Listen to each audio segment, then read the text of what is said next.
जय जगन्नाथ जय माँ लक्ष्मी बंधुगण लीना एंड सानू ब्लॉग को आपण मानक स्वागत।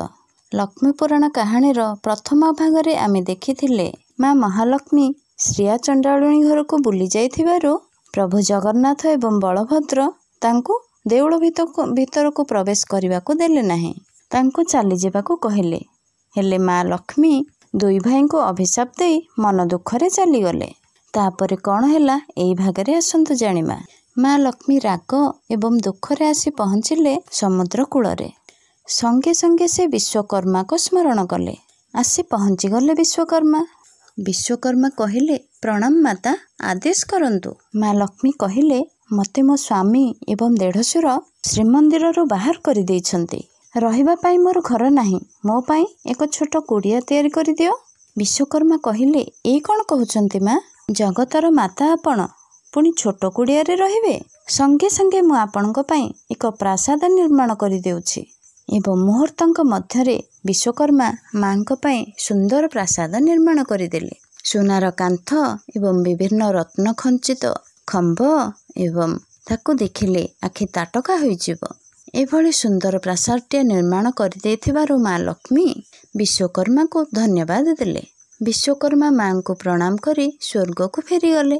तापरे माँ लक्ष्मी कौन कले ना अष्टवेताल को स्मरण कले। स्मरण मात्रे के आसी पहुँची गले 8 जन बेताल। माँ लक्ष्मी आदेश देले। माँ लक्ष्मी कहिले बेताल गण यथाशीघ्र जाई श्रीमंदिर रोषघर नष्ट भ्रष्ट कर दियो। आ भंडार घर जहा किछि अछि सबु बुहाई आण। बेताल माने कहिले माँ आपणक आदेश शिरधार्य। हेले आमको भय लागुछि माँ, महाप्रभु आमको देखिले प्राण रहिबटी।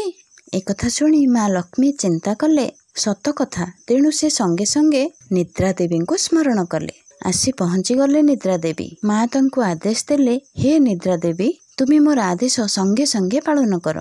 एही मुहूर्त रे तुमी संगे संगे जाई श्रीमंदिर रे प्रभु जगन्नाथ एवं प्रभु बलभद्र को एवं सेठारे थिबा समस्त सेवकंक आखिरे तुमे जाई वास कर।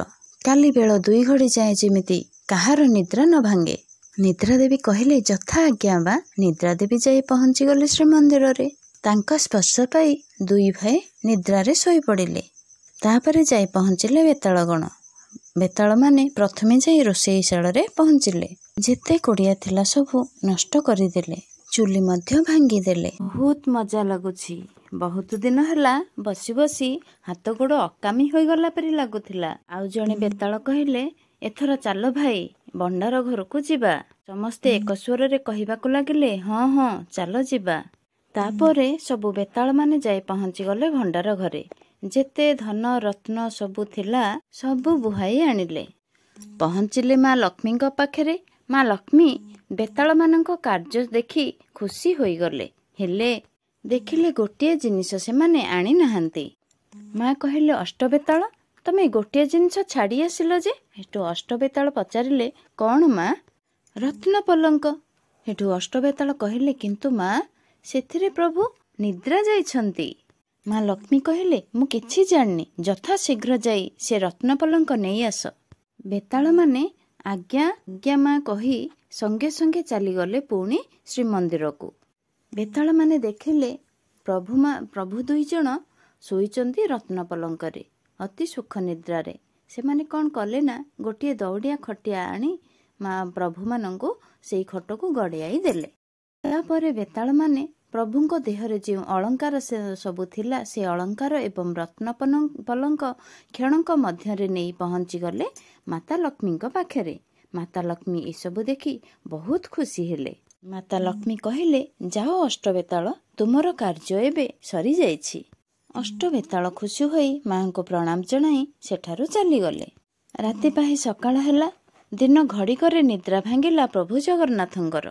निद्रा भांगिला प्रभु जगन्नाथ एवं बलभद्रंकर। दुहें देखिले जे दुहें उठी देखिले सकाळ होई गलाणी। दुहें शोइछंती 2टी दौड़िया खटियारे। प्रभु बड़ ठाकुर कहले अरे जगा आम रत्न पलंक कुआड़े गला? ये कौन? आउ आम देहरे अंगभूषण भी किछि नहीं। काले राति रे आउ को चोर पशिथिला कि? प्रभु जगन्नाथ कहिले मु तो किछि जानिनी भाई। काली राति रे एमिति निद जे थरे भी राति रे निद भांगिनी। 2 भाई उठी जाई देखिले ମନ୍ଦିର ପୁରା ସୁନସାନ ଲାଗୁଛି। କାଉ କୋଇଲିର ମଧ୍ୟ ଶବ୍ଦ ଶୁଭୁନାହିଁ। ମଣିଷଙ୍କ କଥା ତ ଦୂର। ପ୍ରଭୁ ବଡ଼ ଠାକୁର କହିଲେ, ଆରେ ଜଗା, ଖୁଣ୍ଟିଆ ଡାକ ବି ଶୁଭୁନି। ପହଡ଼ ଭାଙ୍ଗିବା ବେଳ ମଧ୍ୟ ଗଲାଣି। ମଙ୍ଗଳ ଆଳତି ମଇଲମ ଅବକାଶ କେବେ ସବୁ ହବ?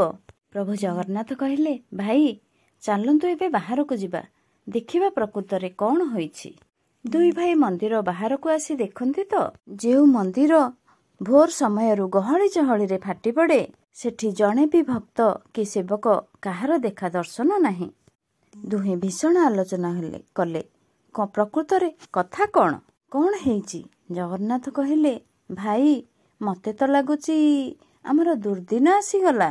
ଲକ୍ଷ୍ମୀ ଚାଲିଯିବାରୁ ବୋଧେ। ପ୍ରଭୁ ବଡ଼ ଠାକୁର ପ୍ରଭୁ ଜଗନ୍ନାଥଙ୍କୁ ଧମକାଇ କହିଲେ, ଚୁପ୍, ତୁ ସେଇ ସ୍ତ୍ରୀକୁ ମୁଣ୍ଡେଇକି ଧରିଥା। ଆରେ ସିଏ ଚାଲିଗଲେ କ'ଣ ହେଲା? ଅନ୍ୟ ସମସ୍ତେ କ'ଣ ଚାଲିଯିବେ? ତୁ ଅପେକ୍ଷା କର, କୌଣସି କାରଣରୁ ସବୁ କାର୍ଯ୍ୟ ବିଳମ୍ବ ହେଉଛି, ସମସ୍ତେ ଆସିଯିବେ। ଦୁହେଁ ଶେଷରେ ଯାଇ ରୋଷ ଘରେ ପହଞ୍ଚିଲେ। ଦେଖିଲେ ଖାଇବାକୁ ଗୋଟିଏ ବି ଅନ୍ନ ନାହିଁ। ହାଣ୍ଡି ଚୁଲି ସବୁ ଏଣେତେଣେ ଭଙ୍ଗାରୁଜା ହୋଇ ପଡ଼ିଛି। ପାଣି ଖୋଜିବାରୁ ମଧ୍ୟ ପାଣି ଟୋପାଏ ମଧ୍ୟ ମିଳିଲା ନାହିଁ। ଭୋକ ଶୋଷରେ ଦୁଇ ଠାକୁର ଆଉଟୁ ପାଉଟୁ ହେଉଛନ୍ତି। ମୁହଁ ଧୋଇବାକୁ ମଧ୍ୟ ପାଣି ଟୋପାଏ ମିଳିଲା ନାହିଁ। ପ୍ରଭୁ ଜଗନ୍ନାଥ କହୁଛନ୍ତି, ଭାଇ ଏବେ କ'ଣ କରିବା? ପ୍ରଭୁ ବଡ଼ ଠାକୁର କହିଲେ, ଆରେ ମନ୍ଦିରରେ ସିନା ମିଳୁନି, ବାହାରକୁ ଯାଇ ଖାଇବା। ଚାଲ ଏବେ ବାହାରକୁ ଯିବା। ଏବେ ଦୁଇ ଭାଇ ମନ୍ଦିର ଛାଡ଼ି ବଡ଼ ଦାଣ୍ଡରେ ପାଦ ରଖିଲେ। ଏପଟେ ମାତା ଲକ୍ଷ୍ମୀ ସରସ୍ୱତୀଙ୍କୁ ଆହ୍ୱାନ କଲେ ଏବଂ ଆଦେଶ ଦେଲେ ଯେ, ତମେ ଯାଇ ସମସ୍ତଙ୍କ କଣ୍ଠରେ ବିଜେ କର, କେହି ଯେପରି ଦୁଇ ପ୍ରଭୁଙ୍କୁ ଖାଇବାକୁ ନ ଦିଅନ୍ତି। ଏ ଆଦେଶ ପାଇ ମା ସରସ୍ୱତୀ ତାଙ୍କ କାର୍ଯ୍ୟରେ ଲାଗିଗଲେ। ତାପରେ କ'ଣ ହେଲା ନା, ଆମେ ଜାଣିବା ଏହି ପରବର୍ତ୍ତୀ ଭିଡ଼ିଓରେ। ବନ୍ଧୁଗଣ, ଆପଣମାନଙ୍କୁ ଯଦି ମୋର ଏହି ଲକ୍ଷ୍ମୀ ପୁରାଣର ଦ୍ୱିତୀୟ ଭାଗଟି ମନକୁ ଛୁଇଁଛି, ତାହେଲେ ଲାଇକ୍ ସେୟାର ସବସ୍କ୍ରାଇବ୍ ସହିତ କମେଣ୍ଟରେ ଜୟ ମା ଲକ୍ଷ୍ମୀ ଲେଖିବାକୁ ଜମା ବି ଭୁଲିବେ ନାହିଁ। ଆଉ ଯେଉଁମାନେ ନୂଆ ଅଛନ୍ତି ମୋର ଚ୍ୟାନେଲଟିକୁ ସବସ୍କ୍ରାଇବ୍ ନିହାତି କରିବେ। ଆଉ ବେଲ୍ ଆଇକନ୍ ଦବାଇବାକୁ ଜମା ବି ଭୁଲିବେ ନାହିଁ, କାରଣ ଯେଉଁ ସବୁ ଭିଡ଼ିଓ ମୁଁ ଛାଡ଼ିବି ଆପଣମାନଙ୍କ ପାଖକୁ ସର୍ବପ୍ରଥମେ ନୋଟିଫିକେସନଟି ଯାଇକି ପହଞ୍ଚି ପାରିବ। ରହୁଛି ବନ୍ଧୁଗଣ, ଜୟ ଜଗନ୍ନାଥ, ଜୟ ମା ଲକ୍ଷ୍ମୀ।